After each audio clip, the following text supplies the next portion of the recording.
إن الحمد لله نحمده ونستعينه ونستغفره ونعوذ بالله من شرور أنفسنا ومن سيئات أعمالنا.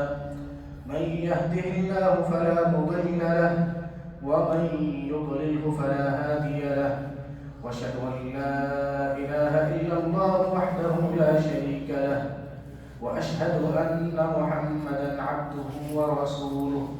يا أيها الذين آمنوا اتقوا الله حق تقاته ولا تموتن إلا وأنتم مسلمون.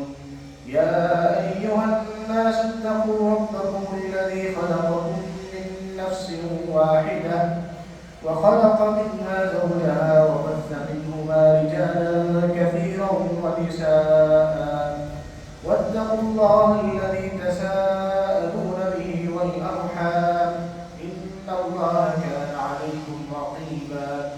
يا أيها الذين آمنوا اتقوا الله وقولوا قولا سديدا يصلح لكم أعمالكم ويغفر لكم ذنوبكم، ومن يطع الله ورسوله فقد فاز فوزا عظيما.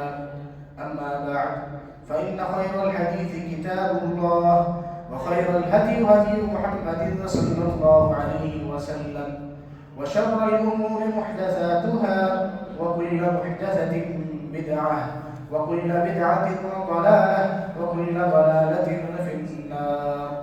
أعوذ بالله السميع العليم من الشيطان الرجيم. بسم الله الرحمن الرحيم. قاف والقرآن المجيد بل عجبوا أن جاءهم منذر منهم فقال الكافرون هذا شيء عجيب. أإذا متنا وكنا ترابا ذلك رجع بعيد. قد علمنا ما تنقص الأرض منهم وعندنا كتاب حفيظ. بل كذبوا بالحق لما جاءهم فهم في أمر مريج. أفلم ينظروا إلى السماء فوقهم كيف بنيناها وزيناها وما لها من فروج. والأرض مددناها وألقينا فيها رواسي وأنبتنا فيها من كل زوج بهيج تبصرة وذكرى لكل عبد منيب. ونزلنا من السماء ماء مباركا فأنبتنا به جنات وحب الحصيد. قال الله تبارك وتعالى: يا أيها الناس أنتم الفقراء إلى الله والله هو الغني الحميد. وعن سلمان الفارسي رضي الله عنه قال: قال رسول الله صلى الله عليه وسلم: إن الله حي كريم يستحيي إذا رفع الرجل إليه يديه أن يردهما صفرا خائبتين. رواه الترمذي.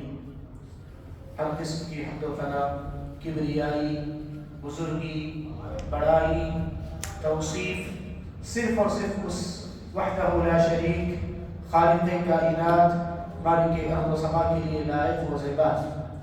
انگنت درود و سلام ہو تمام انبیاء پر، خصوصاً آخری نبی جناب محمد مصطفیٰ صلی اللہ علیہ وسلم کی ذات مقدسہ پر، جنہیں اللہ تبارک و تعالیٰ نے گمراہ انسانیت کو راہ راست پر لانے کے لیے آخری نبی و پیغمبر بنا کر کے اس دنیا میں مبعوث فرمایا۔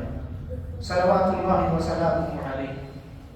معزز حاضرین جمعہ، پردہ نشین خواتین اسلام، خطبہ مسنونہ کے بعد سورۃ الفاطر کی ایک آیت کریمہ اور حضرت سلمان فارسی رضی اللہ عنہ سے مروی ایک روایت میں نے آپ لوگوں کے روبرو پڑھی ہے۔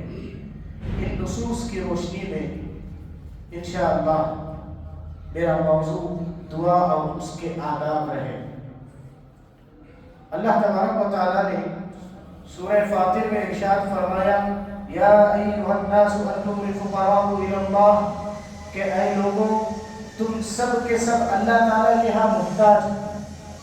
اللہ تعالیٰ نے ساری انسانیت کو، دنیا کے تمام لوگوں سے خطاب کرتے ہوئے کہا کہ اے لوگوں تم سب کے سب فقیر ہو، محتاج ہو، ضرورت مند ہو، واللہ هو الغنی الحمید، کہ اللہ تبارک و تعالی ہی جو ہے بے نیاز، بے محتاج اور قابل تعریف ہے، خوبیوں والا ہے۔ اس آیت کریمہ سے اللہ تعالیٰ نے ساری انسانیت کو یہ پیغام دیا کہ ہر انسان زندگی کے ہر موقع پر، ہر لمحہ، ہر گھڑی اسی نے کسی نہ کسی چیز کی ضرورت ہے۔ انسان ہے نامکمل، مکمل ذات صرف اور صرف اللہ تبارک و تعالیٰ کی ذات۔ انسان ہے، آج انسان صحت مندی کے لیے تڑپ رہا ہے، آج انسان بیمار ہے، وہ جو ہے شفا یابی کی طرف جو ہے جانا چاہتا ہے۔ آج انسان غریب ہے، مالدار بننا چاہتا ہے۔ آج انسان جو ہے توفیق کا محتاج ہے۔ بہرحال بتانا مقصد یہ ہے کہ انسان ضرورت مند ہے اور اللہ تبارک و تعالیٰ ہی کی ذات ہے جو بے محتاج ہے، جسے کسی چیز کی ضرورت نہیں۔ میرے عزیز بھائیو اور دوستو، اللہ رب العالمین کو یہ بات پسند ہے کہ اس کے بندے اس کے آگے ہاتھ پھیلائیں، اللہ رب العالمین کے سامنے اپنے ہاتھوں کو اٹھائیں۔ اللہ رب العالمین اس بات کو پسند کرتا ہے کہ اس کے بندے اسی سے مدد طلب کریں۔ مصیبت، پریشانی، تکلیف، غم، رنج، زندگی میں جو بھی اس کے مسائل ہیں، وہ کس سے اپنے اللہ رب العالمین ہی کے آگے جو ہے اپنے ہاتھوں کو پھیلائے۔ عاجزی کو اپناتے ہوئے، انکساری کو اپناتے ہوئے بندہ اللہ رب العالمین کے آگے اپنے ہاتھوں کو پھیلائے، اپنے ہاتھوں کو اٹھائے۔ یہ بات اللہ تعالیٰ کو بہت زیادہ پسند ہے۔ بلکہ احادیث میں یہاں تک کہا گیا، جو بندہ، جو آدمی اللہ تبارک و تعالیٰ سے نہیں مانگتا، جو دعاؤں کا اہتمام نہیں کرتا، اللہ تبارک و تعالیٰ ایسے شخص سے ناراض ہو جاتا ہے۔ پیارے نبی صلی اللہ علیہ وسلم نے فرمایا، من لم يسأل اللہ یغضب علیہ، کہ جو شخص اللہ تعالیٰ سے سوال نہیں کرتا، جو شخص دعا نہیں کرتا، اللہ تعالیٰ ایسے شخص سے ناراض ہو جاتا ہے۔ میرے عزیز بھائی اور دوستو، آج ہم نے اس عظیم عبادت کو ہم نے ترک کر دیا۔ آج ہم نے اللہ رب العالمین سے مانگنا چھوڑ دیا، مدد طلب کرنا ہم نے چھوڑ دیا۔ آج زندگی میں ہمیں ہر چیز کی ضرورت ہے۔ آج ہم کاروبار میں کامیاب ہونا چاہتے ہیں، خوشحال زندگی چاہتے ہیں، آج ہم نیکیوں میں سبقت کرنا چاہتے ہیں، صاحب اولاد بننا چاہتے ہیں، ہمیں رزق کی ضرورت ہے، مال و دولت کی ضرورت ہے، لیکن ہم ہیں کہ اللہ رب العالمین سے مانگنا، اللہ سے دعا کرنا ہم نے چھوڑ دیا۔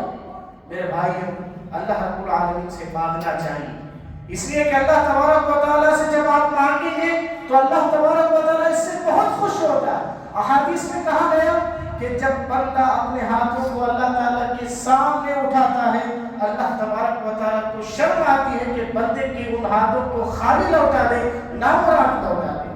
میرے بھائی، دعا ایک بہت عظیم عبادت ہے، لہذا ہمیں اس کا اہتمام کرنا چاہیے۔ میرے نبی صلی اللہ علیہ وسلم نے اسی دعا کی اہمیت کو اجاگر کرتے ہوئے ایک حدیث میں فرمایا کہ الدعاء افضل العبادہ، کہ دعا اللہ تعالیٰ کے نزدیک سب سے افضل عبادتوں میں سے۔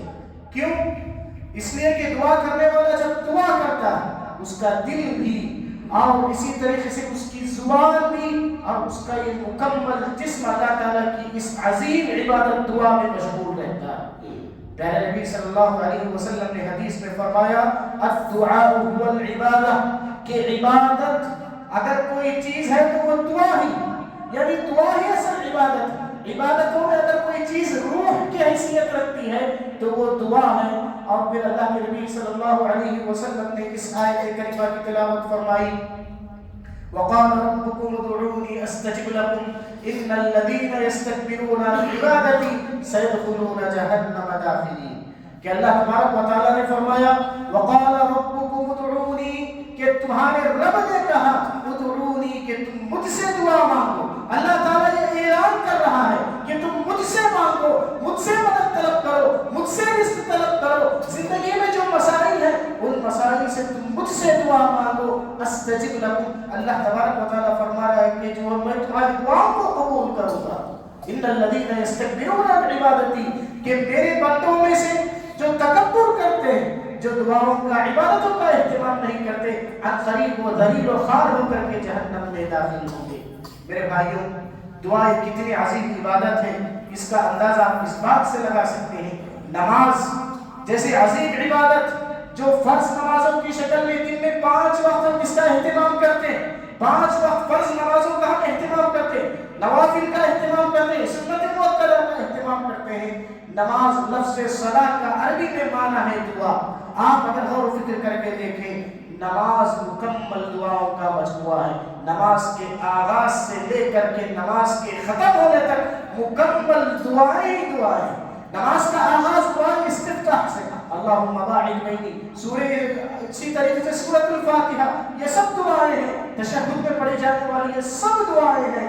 بتانا مقصد یہ ہے میرے بھائیوں، دعا عظیم عبادت ہے، اسی وجہ سے اللہ تبارک و تعالیٰ نے مکمل نماز کو دعاؤں کا مجموعہ قرار دیا۔ قرآن مجید کا آغاز سورہ فاتحہ سے، دعا، قرآن مجید کا اختتام آخر کی 2 سورتیں، سورۃ الفلق اور سورۃ الناس، جس میں انسان ہر چیز کے شر سے اللہ رب العالمین کی پناہ طلب کرتا ہے۔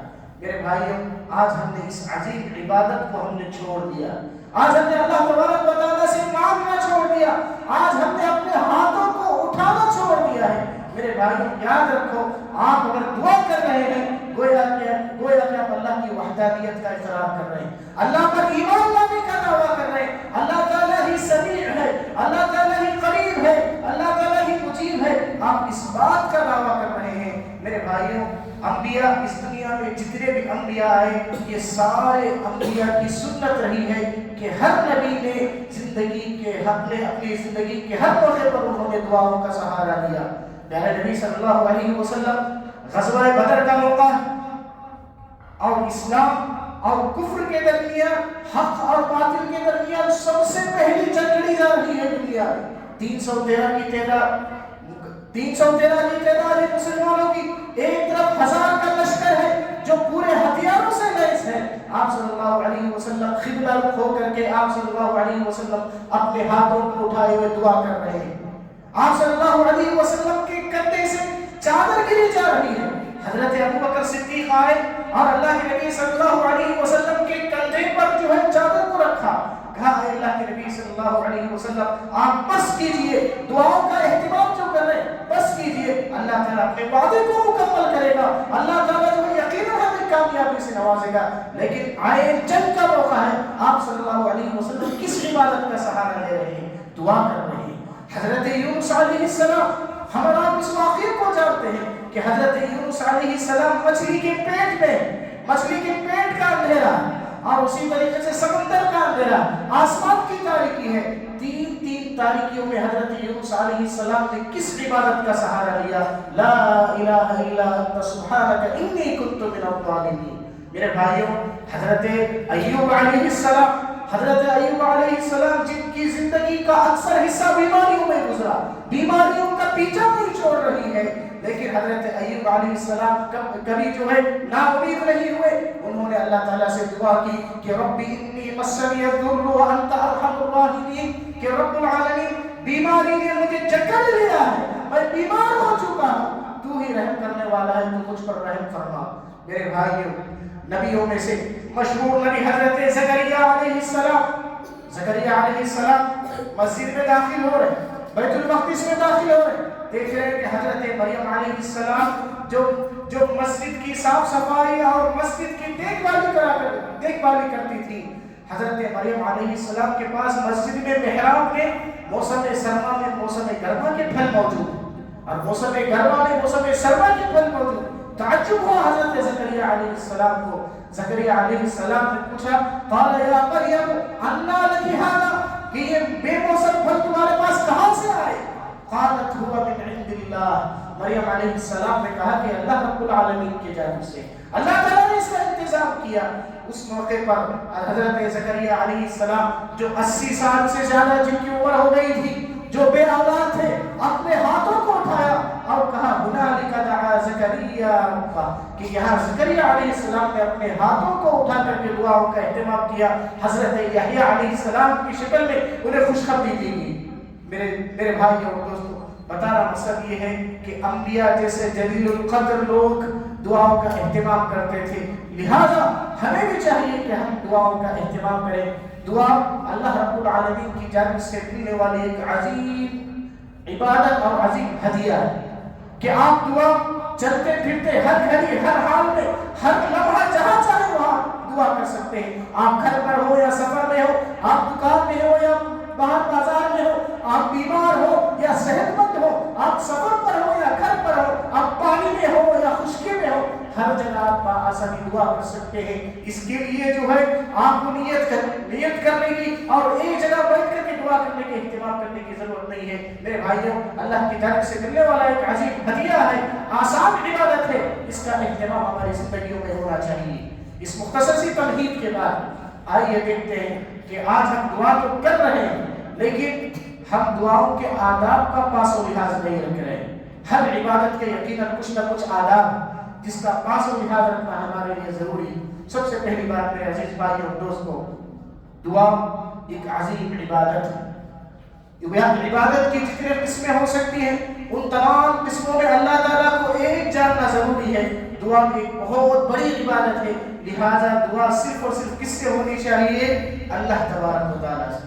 اگر ہم اللہ تبارک و تعالیٰ کے علاوہ غیر اللہ سے ہم مانگیں گے تو گویا کہ ہم اپنی عبادتوں میں خالص نہیں ہیں، ہم اللہ تعالیٰ کے ساتھ غیر اللہ کو شریک کر رہے ہیں. اسی لیے قرآن مجید میں اللہ تبارک و تعالیٰ نے فرمایا فَادْعُوا اللَّهَ مُخْلِصِينَ لَهُ الدِّينَ کہ تم اللہ تبارک و تعالیٰ سے دعا کرو، اللہ تعالیٰ سے مانگو اس کے لیے دین کو خالص کرتے ہوئے. میرے بھائیوں، عبادت دعا کے آداب میں سے سب سے پہلا ادب یہ ہے کہ دعا خالص کس کے لیے ہونی چاہیے؟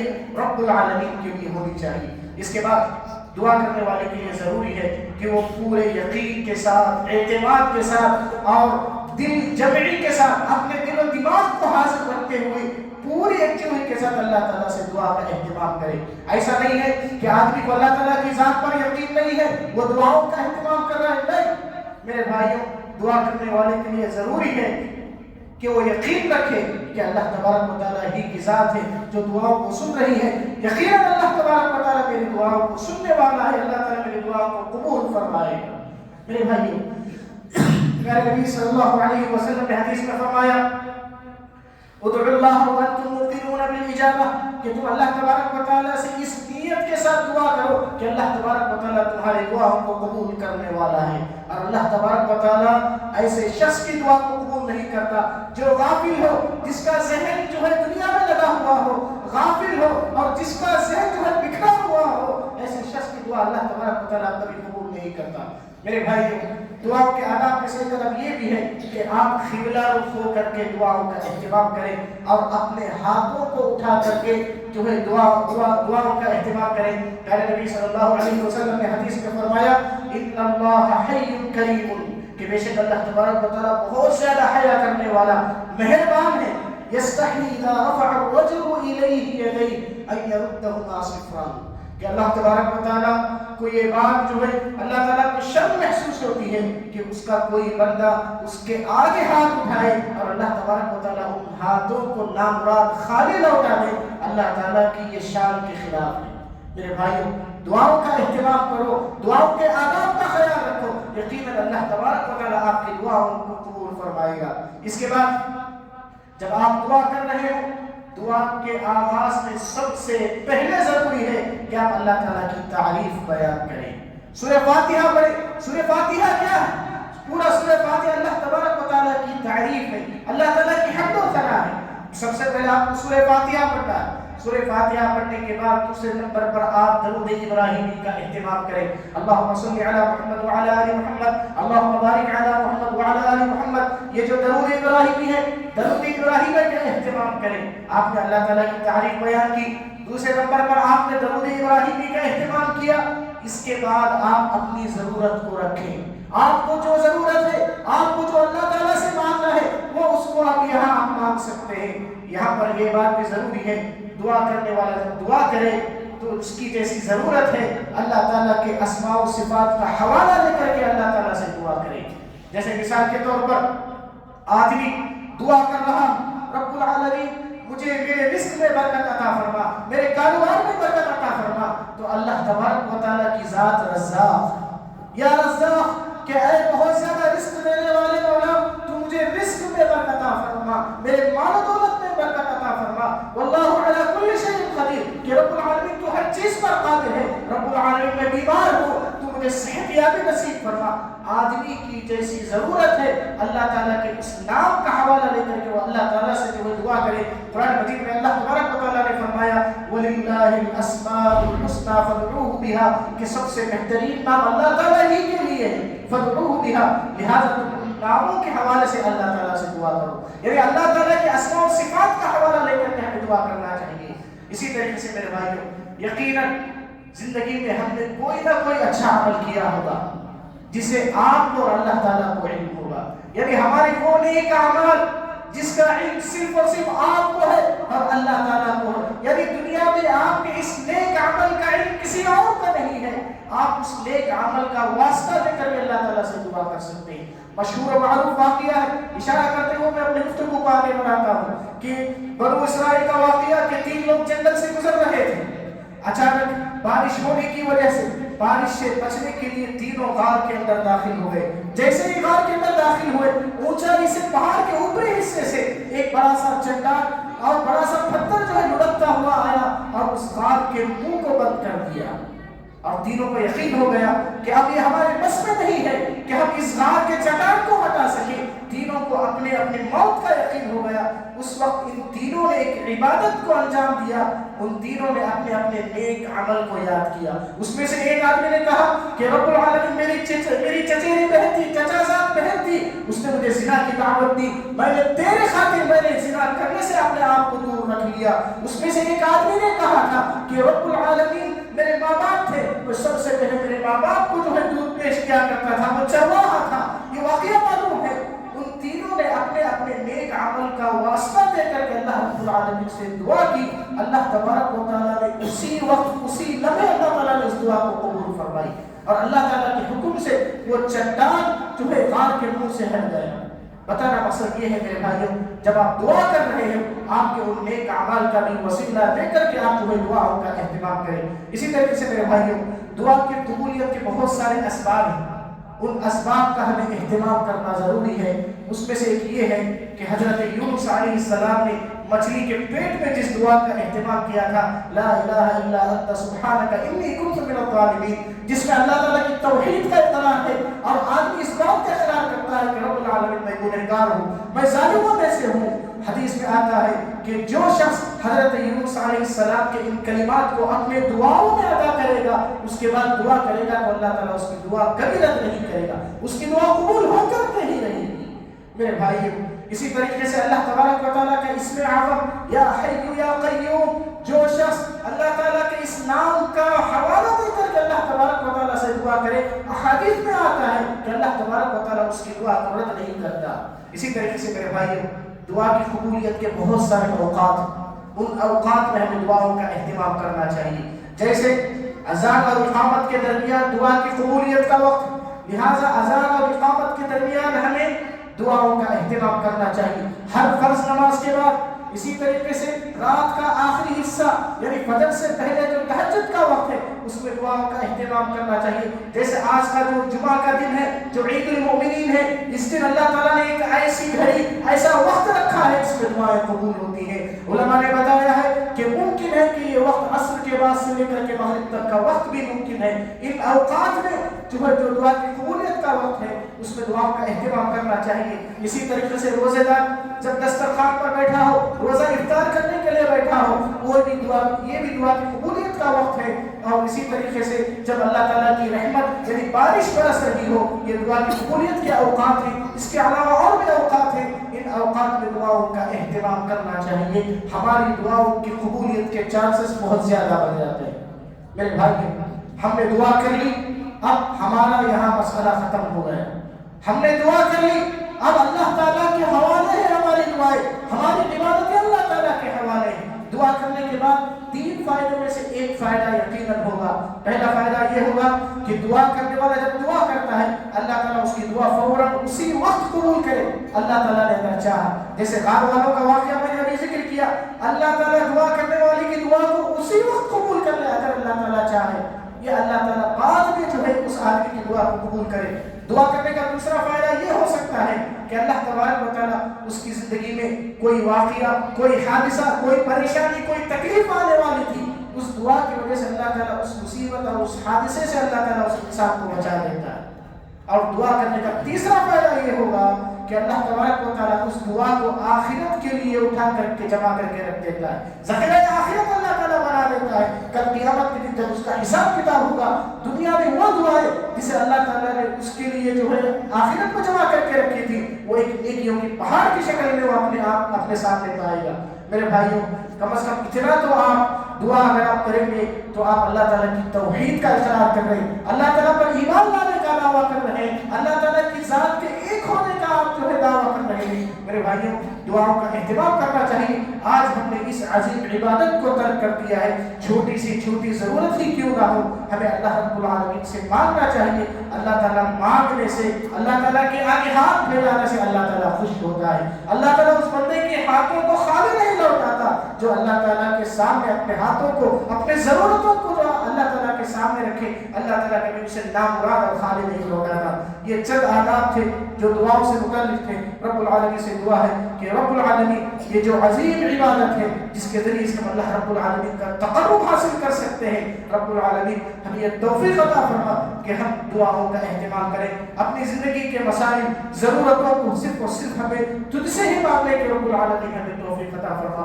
رب العالمین جو بھی ہم عبادتیں کر رہے ہیں, یقیناً ہم اپنی عبادتوں میں ناقص ہیں, لیکن رب العالمین ہم تیری وحدانیت کے قائل ہیں. ہم رب العالمین تیرے ایک ہونے کی گواہی دیتے ہیں. رب العالمین ہماری عبادتوں کو قبول فرما, نیکیوں میں سبقت کرنے کی ہمیں توفیق عطا فرما. رب العالمین ہمیشہ ہمیں عمل صالح کرنے کی توفیق عطا فرما. رب العالمین آج ہمارے سماج و معاشرے میں جو بھی بیمار ہیں انہیں صحت کاملہ عاجلہ عطا فرما. رب العالمین جو نوجوان معاشی اور ازدواجی مسائل سے دوچار ہیں, رب العالمین ان کے ان مسائل کو تو آسان فرما. بارک اللہ لنا ولکم فی القرآن العظیم ونفعنا وإياكم بما فيه من الآيات والذكر الحكيم إنه تعالى جواد كريم ملك رؤوف رحيم.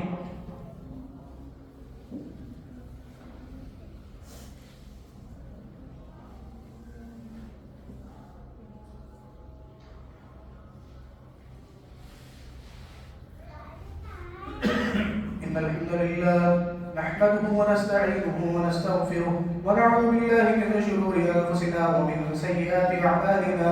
من يهده الله فلا مضل له ومن يضلل فلا هادي له, وأشهد أن لا إله إلا الله وحده لا شريك له, وأشهد أن محمدا عبده ورسوله أرسله بالحق بشيرا ونذيرا. أما بعد, فإن خير الحديث كتاب الله, وخير الهدي هدي محمد صلى الله عليه وسلم, وشر الأمور محدثاتها, وكل محدثة بدعة, وكل بدعة ضلالة, وكل ضلالة في النار. أعوذ بالله السميع العليم من الشيطان الرجيم. بسم الله الرحمن الرحيم. إن الله وملائكته يصلون على النبي يا أيها الذين آمنوا صلوا عليه وسلموا تسليما. اللهم صل على محمد وعلى آل محمد كما صليت على إبراهيم وعلى آل إبراهيم إنك حميد مجيد. اللهم بارك على محمد وعلى آل محمد كما باركت على إبراهيم وعلى آل إبراهيم إنك حميد مجيد. عباد الله رحمني ورحمكم الله, إن الله يأمر بالعدل والإحسان وإيتاء ذي القربى وينهى عن الفحشاء والمنكر والبغي يعظكم لعلكم تذكرون. اذكروا الله يذكركم وادعوه يستجب لكم ولذكر الله أكبر والله يعلم ما تصنعون.